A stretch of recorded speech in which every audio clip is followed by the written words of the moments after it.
तर ताई प्रश्न तोच आहे, जरांगे पाटलांच्या जी काही मागणी आहे, मराठा समाजाला सरसकट ओबीसी मध्ये घेतलं जावं, या मागणीला तुमच्या पक्षाचा पाठिंबा आहे का?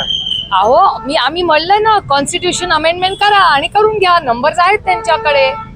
भारतीय जनता पक्षाचं माननीय मुख्यमंत्र्यांचं काय स्टेटमेंट आहे की जेव्हा असे प्रश्न येतात, well there is a will there is a way. आता आरक्षण कोण देऊ शकतं? सत्ता कुणाकडे तोच देऊ शकतो ना. सत्ता कुणाकडे कुणाकडे? भारतीय जनता पक्षाचं सरकार आहे ना, आणि त्यांच्या मित्र पक्षांचं. तर त्यांच्या मित्र पक्षांना माझी विनम्र विनंती आहे की तुम्ही प्रस्ताव आणा. आम्ही सगळे एकत्र मिळून तुम्हाला ताकदीने तुमच्या बरोबर या सगळ्या विषयामध्ये उभं राहू.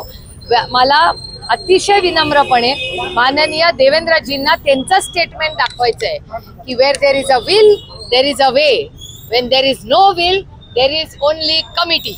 थांबा जरा, तुम्हाला पण दाखवते. एक मिनिट दाखवा. आहे तुमच्याकडे? दाखवा व्हिडिओ. माझं स्पष्ट मत आहे की यांच्या मनात आरक्षण परिस्थिती सिद्ध करण्याचा अधिकार राज्याला मिळणार असं म्हणायचं आहेच. राज्यालाच अधिकार, राज्यालाच अधिकार ज्याला करायचं नसतं ना तो असं करत असतो. बघा, असं म्हणतात ना, where there is a will there is a way, and where there is no will there is survey and report. ऐकलं तुम्ही? परत रिपीट करू का शेवटचे? हा. तर हे माननीय मुख्यमंत्री जेव्हा विरोधी पक्ष नेते होते तेव्हाच स्टेटमेंट आहे.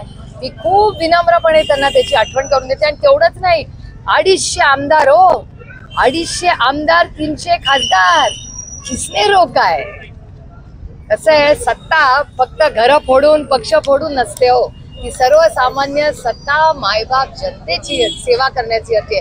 आणि मला खूप विनम्रपणे ही त्यांची काय आघाडी नाही, काय त्यांची युती, त्यांच्या युतीला विनम्रपणे माननीय प्रधानमंत्र्यांचं स्टेटमेंट आठवायचं आहे की प्रधानमंत्री काय म्हणतात, आम्ही प्रधान सेवक आहोत.